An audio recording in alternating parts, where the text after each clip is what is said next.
Welcome to the Crispin podcast, the show where we talk about trending topics from people to lifestyle with your host, Crispin. We're thrilled to have you join us on this journey.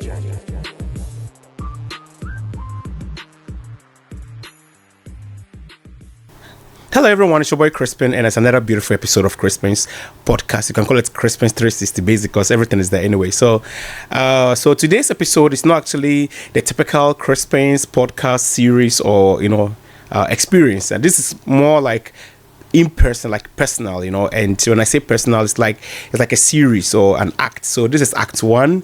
We'll go to act 2 and probably end in act 3. So are you ready for this?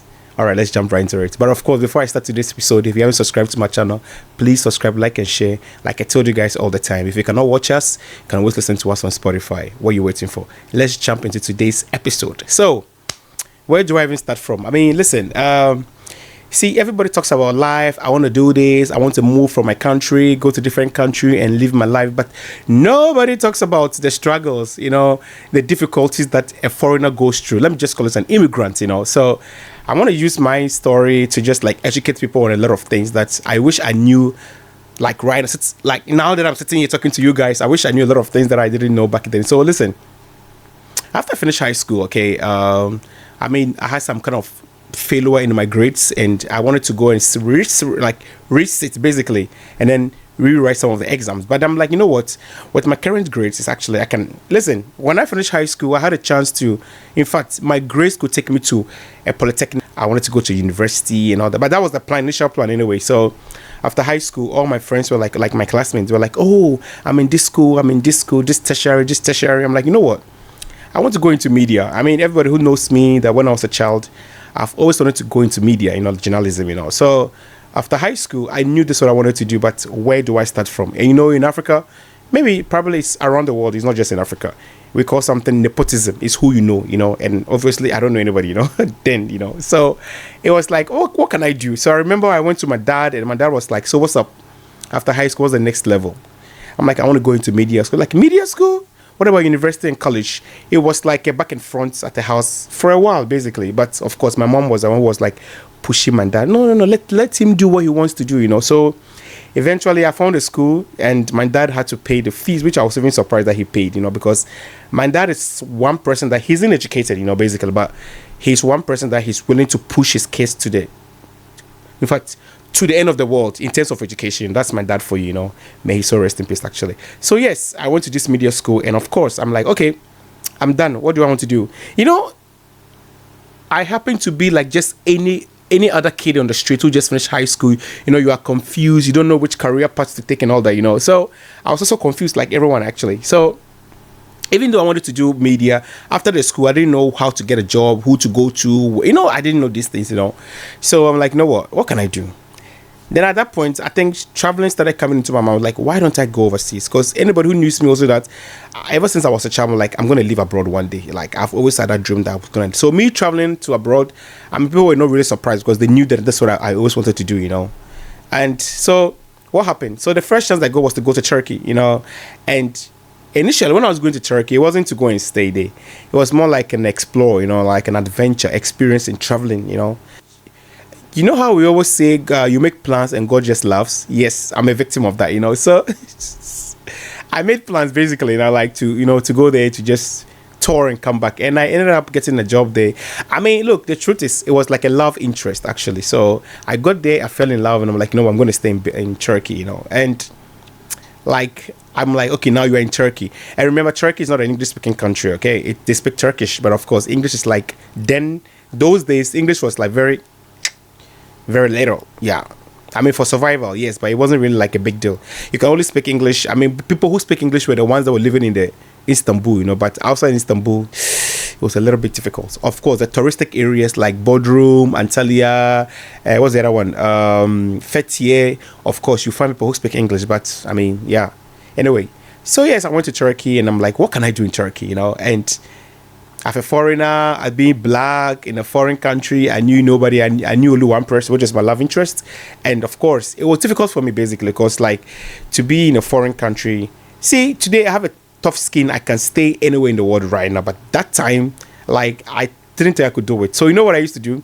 I think that was when I fell in love with headsets, just have my headset on, hoodie on, and just walk from house to my workplace. There was no like friendship and everything because I don't like the way they were staring at me, and it made me feel as if I had something wrong with my body or my face or something, basically ignorance, basically. But initially, I got to realize that actually they aren't really looking at you. Actually, they are just ignorant. They just want to approach you, and they're curious, basically. So yeah, I went through like this, and I'm like, you know what? Okay, what can I do in Turkey? I don't know. I didn't go to school in Turkey. I don't know what to do there. They were like, you know what?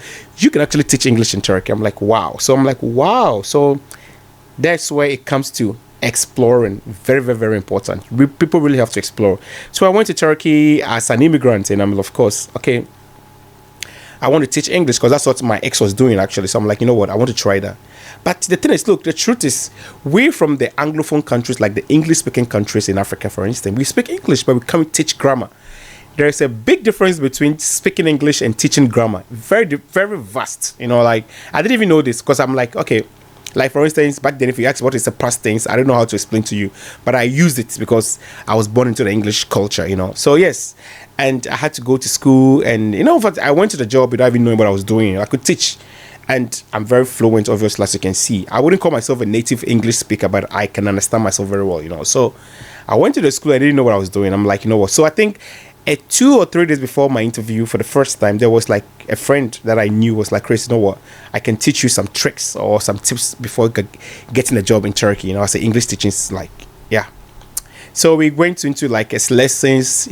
He taught me what they would need from me. And I'm like, of course, it was like, listen, already I speak English, right? So it was just like adding 1 + 1 to it. So it was okay for me actually. So I went through this, and of course, it was good. I could speak very good. I could teach English very good in the class. And of course, everything was good. And yeah, the people were very nice. Now, let's talk about Turkish people, okay? Okay, so like I said, Turkey is not an English-speaking country, okay? But see, I will always give my props, my improvement, my involvement, in fact, my evolution.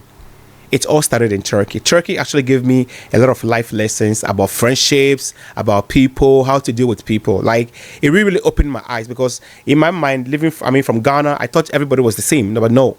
Nah, Turkish actually taught me that, Crispin, don't rely on people. Friendship can come and go, yeah.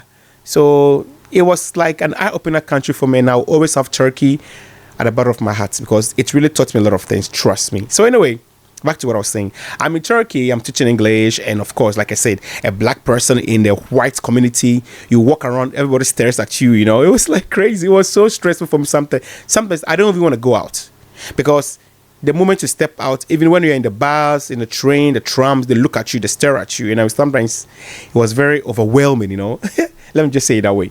But of course, like I said, foreigners, a lot of people didn't know this. Up to now, you can still find jobs in Turkey. Go there, teach English.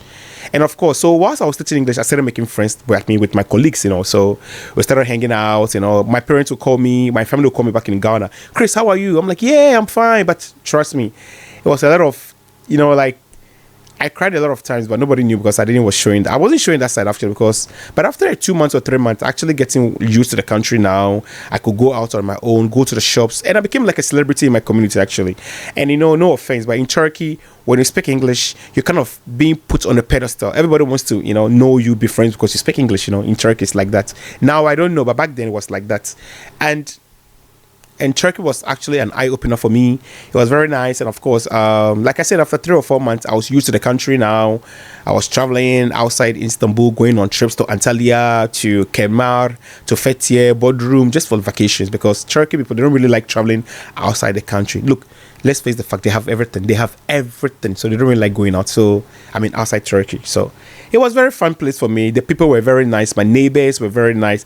I used to have this wonderful neighbor. I heard he died, and may he so rest in peace. Look, I could go from school and I come back. This guy would pluck like apples and just place them in the basket right in front of my door. Look, that's a nice landlord, I'm like, that guy was so good. And I remember during the festivals, like the Muslims, like the Eid, like the Muslim festivals, like Kurban Bayram, I had a lot of like goodies in front of my door and all that. It was nice. Like, yeah, people would see me, they want to take pictures with me, It was okay. Like I said, in a foreign country, that country taught me a lot of things because I didn't even know. I discovered a lot of things about myself when I was in Turkey. I'm like, oh wow, so I can actually do this. So sometimes living in your own country actually hinders you, or you are blinded by a lot of things. In fact, you are sitting on your own powers and your craft. Trust me.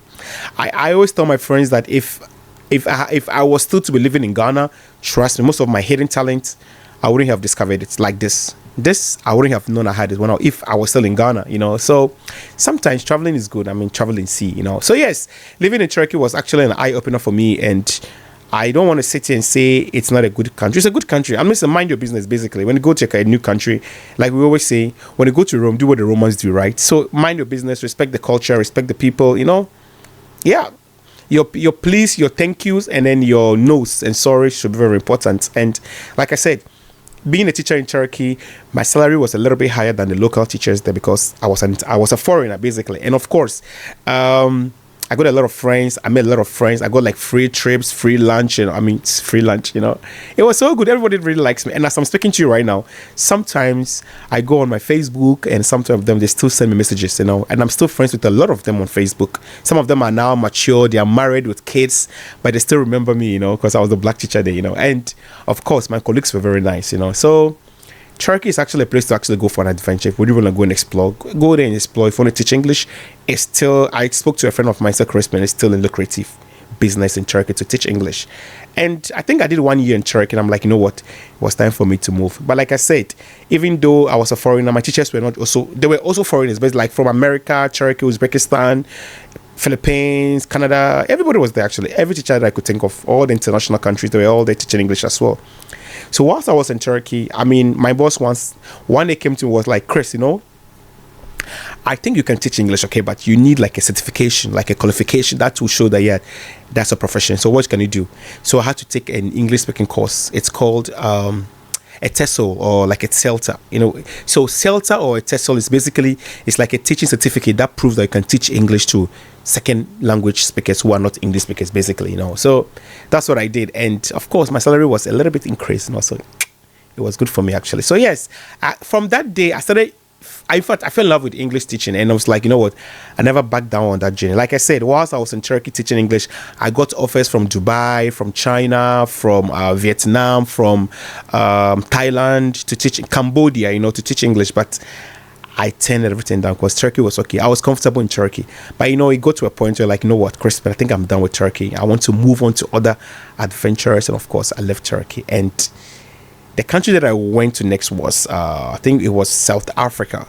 So, like I said, this is going to be like a series. So, I'm not going to bomb you guys with all my life story in one video. So, I'm going to end this for now. And of course, if you have any questions about my teaching English experience in Turkey, leave your comments and I'm going to answer you guys. Okay. So yes, on to the next episode of Crispin's podcast. See you on the next act of my life as an immigrant.